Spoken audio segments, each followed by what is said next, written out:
Hello po, sir. Tanong ko lang po dyan sa may GFAL Educational Loan po.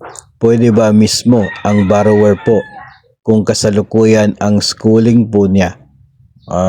Yung pagkakaintindi natin dito sa tanong ay pwede ba sa GSIS GFAL Educational Loan na yung borrower ay siya mismo, yung estudyante, yung student. So, ang sagot po natin dyan ay hindi. No, hindi po pwede. Kasi dito po sa GFAL Educational Loan, dalawang different individuals talaga sila. Iba si maker, yung borrower, iba po yung si student beneficiary. Na siya yung estudyante, siya din po yung beneficiary ng loan. Mayroon po kasi sa guidelines na dapat college student talaga, no, yung estudyante, no, tapos siya mismo yung magsisilbing co-maker doon sa loan na intended para sa pag-aaral niya, no. So hindi pwede naman na si maker siya mismo yung co-maker.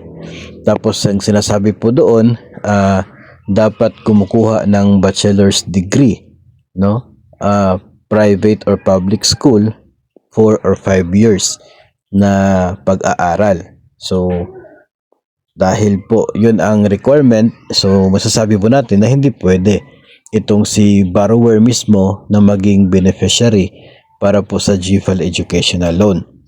Kung hindi pa po kayo aware tungkol sa loan na ito po yung offer ng GSIS na pwede kang mag-loan ng up to 5 years para po sa pag-aaral ng isa pong estudyante.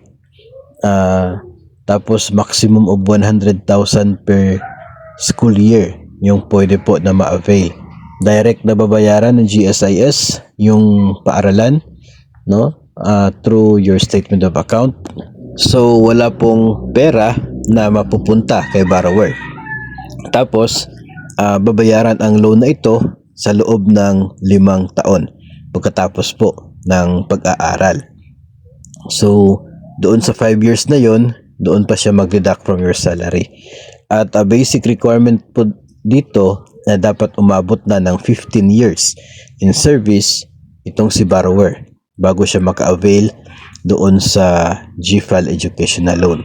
So kung may estudyante ka tapos hindi ka pa umabot ng 15 years in service, ay hindi po eligible para sa loan na ito. So yun po ang isang bagay tungkol po dito sa educational loan na offer ng GSIS para po sa kanyang mga miyembro. So baka po other loans na lamang yung pwede po niyong applyan if you are schooling, no.